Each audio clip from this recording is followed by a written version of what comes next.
బలమైనది,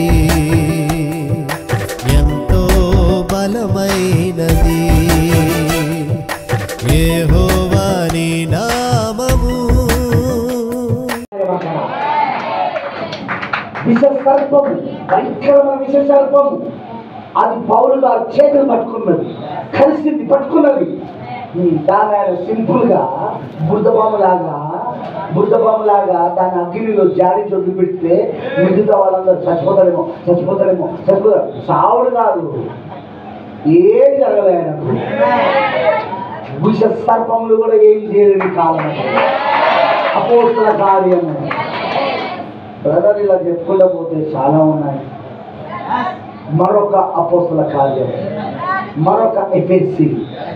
దానికి ఏం కావాలా? జ్ఞానాత్మ కావాలి, ప్రత్యక్షత కావాలి. ఆ జ్ఞానాత్మయే ఇగో ఇక్కడ వచ్చింది. లూథర్ కాలం కాళ్ళు, వెస్లీ కాలం చేతులు, పెంతెకోస్తు కాలం నోరు, భాషలు మాట్లాడుతా, ప్రవక్త కాలం కళ్ళ తర్వాత వచ్చిందే మేధస్సు. ఇప్పుడు ఈ మేధస్సే మనకు కావాలి.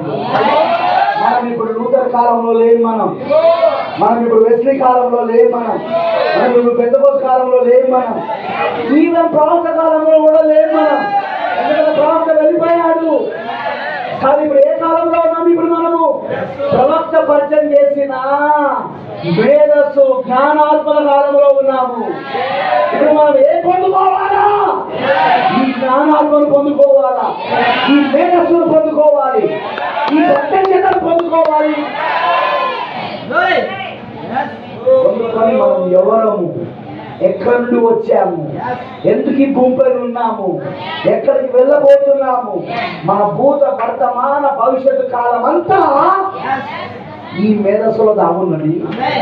ఈ మేధస్సులో, ఈ ఆలోచనలో దాగున్నది, ఈ మెదడులో దాగున్నది, జ్ఞానంలో. అది నీకు తెరవబడి వీటి చూపించాలి. పక్కడి గురించి కాదు, నీ గురించి. పక్కడి గురించి పక్కబడే, నీ గురించి. హల్లెలూయా. ఇది నీ వ్యక్తిగత ప్రత్యక్షత అయి ఉన్నది.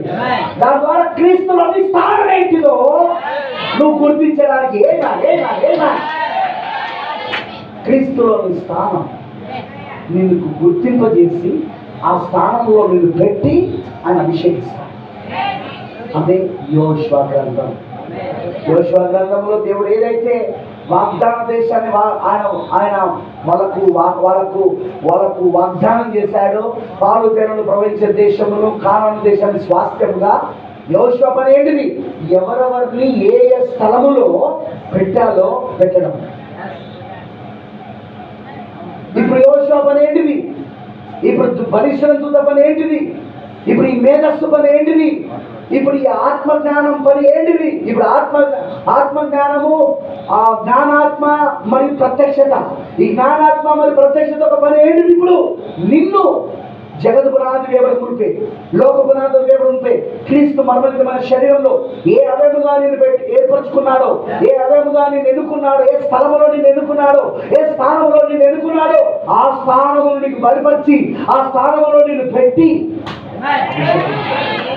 అది ఎలా చేస్తాడు? 5 రకాల పరిచయాల ద్వారా.